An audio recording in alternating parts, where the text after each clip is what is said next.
All right, so this is chapter 4, Prayer, the Art of Believing by Neville Goddard. Controlled reverie. Everyone is amenable to the same psychological laws which govern the ordinary hypnotic subject. He is amenable to the control by suggestion. In hypnosis, the objective senses are partly or totally suspended. However, no matter how profoundly the objective senses are locked in hypnosis, the subjective faculties are alert, and the subject recognizes everything that goes on around him. The activity and power of the subjective mind are proportionate to the sleep of the objective mind.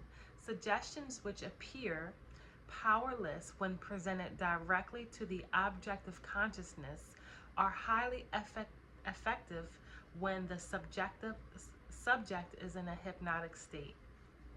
The hypnotic state is simply being unaware objectively. In hypnotism, the conscious mind is put to sleep and the subconscious powers are exposed as to be directly reached by suggestion. It is easy to see from this, providing you accept the truth of mental suggestions, that anyone not objectively aware of you is in a profound hypnotic state relative to you. Therefore, curse not the king, no, not in thy thought, and curse not the rich in thy bedchamber, for a bird of the air shall carry the voice, and that which hath wings shall tell matter. What you sincerely believe as true of another will awaken within him. That's a very profound statement. No one need to be entranced in the ordinary manner to be helped. If the subject is consciously unaware of the suggestion, and if the suggestion is given with conviction and confidently accepted by the operator as true, then you have the ideal setting for a successful prayer. Represent the subject to yourself mentally as though he had already done that which you desire him to do. Mentally speak to him and congratulate him on having done what you want him to do. Mentally see him in the state that you want him to obtain within the circle of its action. Every word subjectively spoken awakens objectively what it affirms. I want to repeat that part again, this whole paragraph. Represent the subject to yourself mentally as though he had already done that which you desire him to do. Mentally speak to him and congratulate him on having done what you want him to do. Mentally see him in the state you want him to obtain. Within the circle of its action, every word subjectively spoken awakens objectively what it affirms. Every word subjectively spoken awakens objectively what it affirms. Incredulity on the part of the subject is no hindrance when you are in control of the reverie, of your reverie. Bold assertion by you while you are in a partly subjective state awakens what you affirm. Self-confidence on the part and a thorough belief in the truth of your mental assertion are all that are needed to produce results. Visualize the subject and imagine that you hear his voice. This establishes contact with his subjective mind.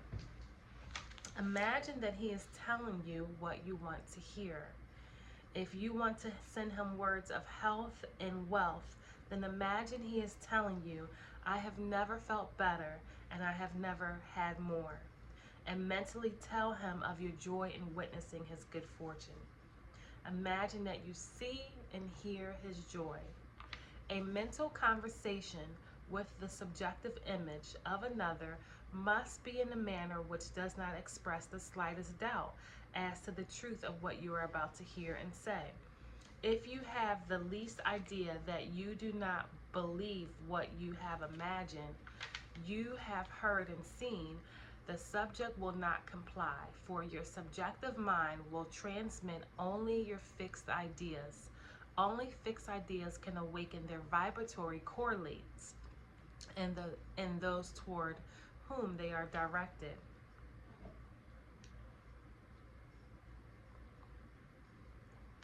In the controlled reverie, ideas must be suggested with the utmost care.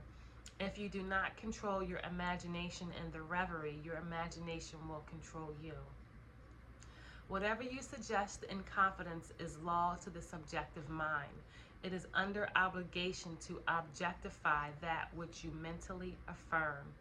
Not only does the subject execute the state affirmed, but he does it as though the decision had come of himself, or the idea had originated by him.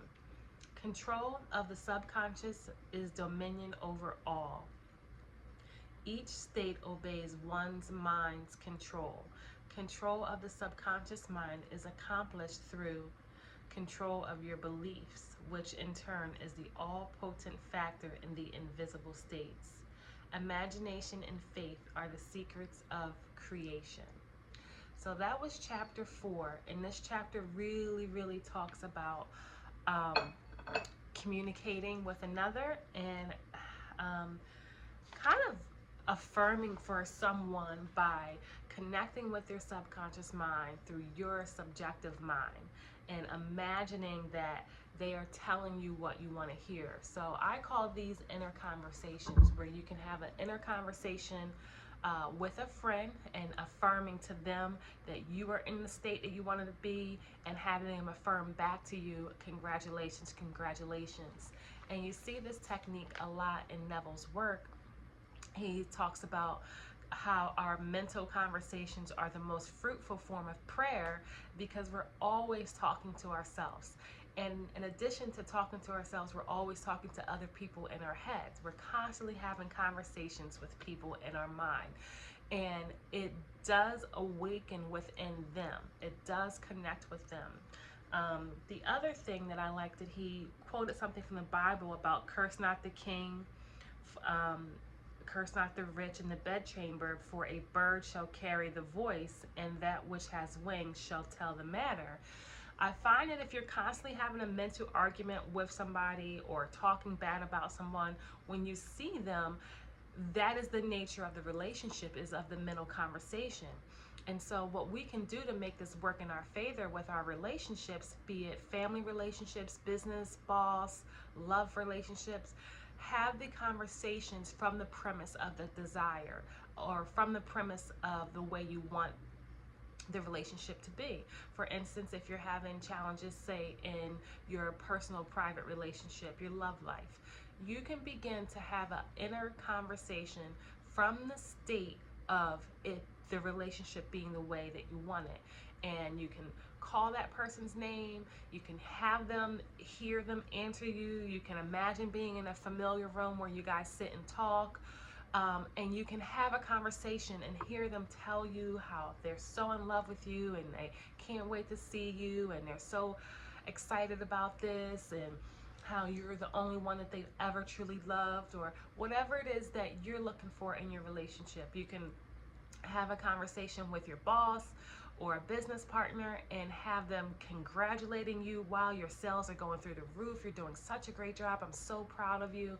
And so we want to begin to have these deliberate inner conversations from the state of what we want, because we are constantly creating the world around us through our thoughts, feelings, actions, and deeds. So why not use this power to create the life that you desire? So thank you so much. Can't wait to share the next chapter. Make sure you are subscribed to the channel. Be sure to leave me a comment and make sure you like the video so we get this out to more people. Take care.